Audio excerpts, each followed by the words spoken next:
नमस्कार, capital TV का special show पर्दाफाश देख रहे हैं आप और मैं हूं आपके साथ रोहित कुमार। कांग्रेस की मुस्लिम परस्त राजनीति से हर कोई वाकिफ है।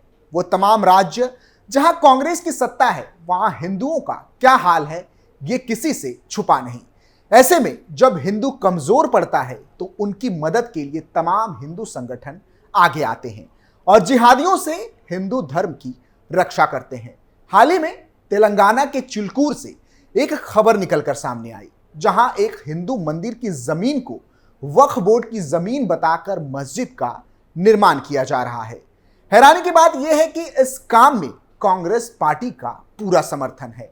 अब इसी मंदिर मस्जिद विवाद को लेकर पूरे तेलंगाना में सांप्रदायिक तनाव है, जिसको लेकर बजरंग दल ने कांग्रेस सरकार को खुली चेतावनी दी है और हिंदू धर्म से छेड़छाड़ ना करने की हिदायत दी है। आज इसी खबर पर विस्तार से चर्चा करेंगे कैपिटल टीवी के स्पेशल शो पर्दाफाश में। तो चलिए शुरू करते हैं।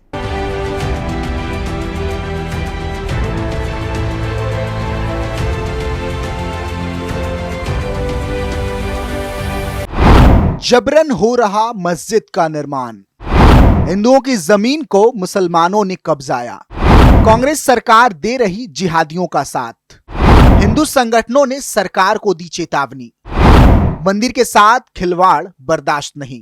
पूरी खबर तेलंगाना राज्य से जुड़ी है, जहां की कांग्रेस सरकार ने एक बार फिर अपनी मंशा साफ कर दी है। वो किसी भी हाल में मुसलमानों के साथ है, हिंदुओं से उन्हें कोई लेना देना नहीं है। तेलंगाना के चिलकूर से जो खबर सामने आई वो यही बताती है कि कांग्रेस सरकार से हिंदुओं को कोई उम्मीद नहीं रखनी चाहिए।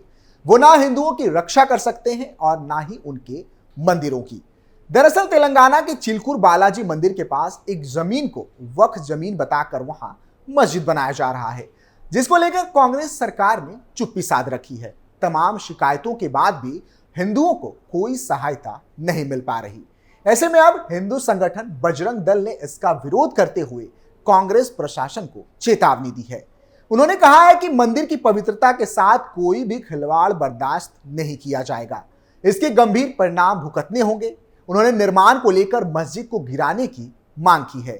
इसके साथ ही चिलकूर बालाजी देवस्थानम के अचरक CS रंगराजन ने भी अपना विरोध जाहिर किया। उन्होंने कहा, चिलकूर बालाजी मंदिर के आसपास की जमीन पवित्र है और बहुत लंबे समय से मौजूद है। जिस तरह तिरुपति बालाजी मंदिर के आसपास की जमीन पूजनीय है, उसी तरह चिलकूर बालाजी मंदिर के आसपास का इलाका भी उतना ही पवित्र है और भगवान इसके असली मालिक हैं। क्योंकि भगवान वेंकटेश्वर ने खुद को उन्हें सिलकूर में प्रकट किया है, इसलिए यह स्थान किसी अन्य धर्म का पूजा स्थल नहीं बन सकता। उन्होंने आगे कहा कि मंदिर की पवित्रता को सुनिश्चित करना पुलिस, राजस्व और अन्य विभागों की जिम्मेदारी है। वह बोले, मंदिर के 2 किलोमीटर के भीतर एक नई मस्जिद बनाई जा रही है। वे भी हमारे भाई हैं और हम उनसे प्यार करते हैं और उनका सम्मान करते हैं, लेकिन सरकार और मस्जिद बनाने वालों से यह अनुरोध है कि भूमि की पवित्रता और स्वामित्व को बरकरार रखा जाए। यह प्रशासन और कलेक्टर कार्यालय से हमारी सम्मानजनक अपील है। सरकार को यह सुनिश्चित करना चाहिए कि यहाँ किसी अन्य धर्म के लिए कोई नया पूजा स्थल ना बनाया जाए। इतना ही नहीं, बजरंग दल के राज्य संयोजक शिवरा मुल्लू ने मांग की है कि स्थानीय तहसीलदार जिन्होंने निजी भूमि को वक्फ भूमि बताने वाली रिपोर्ट बनाई, उन्हें तत्काल निलंबित किया जाना चाहिए। इसके अलावा उन्होंने आरोप लगाया है कि इस मामले में मुस्लिम MLC की बात सुनी गई, साइट पर बोरवेल खोदने का काम हुआ। उनके मुताबिक इस दौरान पुलिस मौके पर थी और निर्माण कार्य करते समय स्थानीय लोगों को आतंकित कर रही थी। इसी के बाद बजरंग दल ने चेतावनी दी कि हिंदू समुदाय अपने खिलाफ साजिश का जवाब देगा। चूंकि यह पूरा विवाद वक्फ बोर्ड के हड़प नीति से जुड़ी है, इसलिए वक्फ बोर्ड के बारे में जानना भी जरूरी हो जाता है। वक्फ बोर्ड की दादागिरी से जुड़ा ये कोई पहला मामला नहीं है। वक्फ बोर्ड अक्सर कांग्रेस सरकार की मदद से ऐसी संपत्तियों को अपना बताती आई है, जिसका संबंध हिंदू मंदिरों से रहा है। वक्फ अरबी भाषा के वाकुफा शब्द से बना है, जिसका अर्थ होता है ठहरना। वक्फ का मतलब है ट्रस्ट, जायदाद को जन कल्याण के लिए समर्पित करना। इस्लाम में ये एक तरह का धर्मार्थ बंदोबस्त है। वक्फ उस जायदाद को कहते हैं जो इस्लाम को मानने वाले दान करते हैं। ये चल अचल दोनों तरह की हो सकती है। ये दौलत वक्फ बोर्ड के तहत आती है। वक्फ बोर्ड क्या काम करता है? वक्फ के पास काफी संपत्ति है जिसका रखरखाव ठीक से हो सके और धर्मार्थ की काम आए। इसके लिए स्थानीय से लेकर बड़े स्तर पर कई बॉडीज हैं जिन्हें वक्फ बोर्ड कहते हैं। तकरीबन हर स्टेट में सुन्नी और सिया वक्फ बोर्ड है।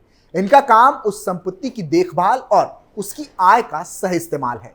इस संपत्ति से गरीब और जरूरतमंदों की मदद करना, मस्जिद या अन्य धार्मिक संस्थान को बनाए रखना, शिक्षा की व्यवस्था करना और अन्य धर्म के कार्यों के लिए पैसे देना संबंधित चीजें शामिल होती हैं। सेंटर ने वक्फ बोर्डों के साथ तालमेल के लिए सेंटर वक्फ काउंसिल बनाया हुआ है। Waqf assets management system of India के मुताबिक देश में कुल 30 वक्फ बोर्ड्स हैं। इनके हेडक्वार्टर्स ज्यादातर राजधानियों में हैं। कौन कौन शामिल है बोर्ड में? बोर्ड में सर्वे कमिश्नर होता है जो संपत्तियों का लेखा जोखा रखता है। इसके अलावा इसमें मुस्लिम विधायक, मुस्लिम सांसद, मुस्लिम IAS अधिकारी, मुस्लिम टाउन प्लानर, मुस्लिम अधिवक्ता और मुस्लिम बुद्धिजीवी जैसे लोग शामिल होते हैं। वक्फ ट्रिब्यूनल में प्रशासनिक अधिकारी होते हैं। ट्रिब्यूनल में कौन शामिल होंगे इसका फैसला राज्य सरकार करती है। अक्सर राज्य सरकारों की कोशिश यही होती है कि वक्फ बोर्ड का गठन ज्यादा से ज्यादा मुस्लिमों से हो। वक्फ बोर्ड क्यों रहता है विवादों में? आरोप है कि सरकार ने बोर्ड को असीमित ताकत दे दी है। वक्फ संपत्तियों को विशेष दर्जा दिया गया है जो किसी ट्रस्ट आदि से ऊपर है। वक्फ बोर्ड को अधिकार दिया गया है कि वह किसी भी संपत्ति के बारे में यह जांच कर सकता है कि वह वक्फ बोर्ड की संपत्ति है या नहीं। अगर बोर्ड किसी संपत्ति को अपना कहते हुए दावा कर दे तो इसके उलट साबित करना काफी मुश्किल हो सकता है। वक्फ एक्ट का सेक्शन 85 कहता है कि इसके फैसले को हाई कोर्ट या सुप्रीम कोर्ट में भी चुनौती नहीं दी जा सकती। भाजपा के नेता हरनाथ सिंह ने आरोप लगाया था कि तमिलनाडु में वहां के स्टेट वक्फ बोर्ड ने तिरुचिल्लापल्ली जिले के एक पूरे गांव पर ही मलिकाना हक जता दिया था। महाराष्ट्र के सोलापुर में भी कुछ ऐसा केस आ चुका है। उत्तर प्रदेश में भी वक्फ बोर्ड ने बड़े पैमाने पर संपत्तियों पर दावा जताया था, जिसके बाद योगी सरकार ने आदेश जारी किया कि वक्फ की सारी संपत्तियों की जांच होगी, लेकिन सर्वे के नतीजे सामने नहीं आ सके। कितनी संपत्ति है बोर्ड के पास? वक्फ मैनेजमेंट सिस्टम ऑफ इंडिया के मुताबिक देश में करीब 8,55,000 से ज्यादा संपत्तियां ऐसी हैं जो वक्फ की है। सेना और रेलवे के बाद देश में संपत्ति के मामले में वक्फ तीसरा सबसे बड़ा भूमि मालिक है। उत्तर प्रदेश में सबसे ज्यादा वक्फ संपत्ति है। यूपी में सुन्नी बोर्ड के पास कुल 2,10,239 संपत्तियां हैं, जबकि शिया बोर्ड के पास 15,386 संपत्तियां हैं।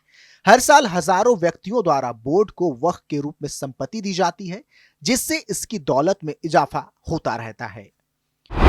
लोकतांत्रिक देश में वक्फ के मायने। भारत जैसे लोकतांत्रिक देश में मजहबी आधार पर ऐसे बोर्ड और कानून बनाना कहां तक उचित है?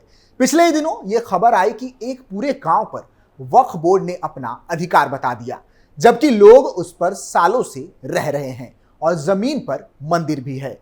यह भेदभाव नहीं तो क्या है? किसी भी अन्य धर्म की संपत्ति से जुड़े मामलों पर सिविल कोर्ट सुनवाई कर लेता है, जबकि अगर किसी वक्फ की संपत्ति का विवाद है तो वो केवल ट्रिब्यूनल कोर्ट में सुनी जाती है।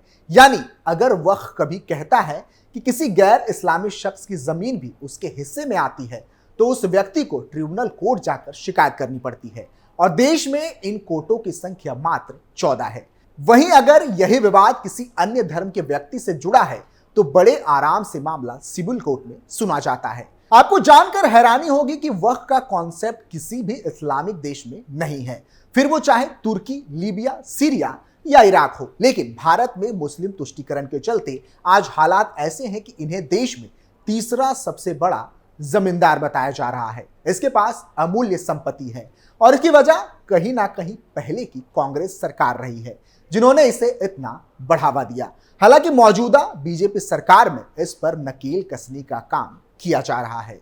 फिलहाल के लिए इतना ही। आप देखते रहिए कैपिटल टीवी उत्तर प्रदेश। नमस्कार।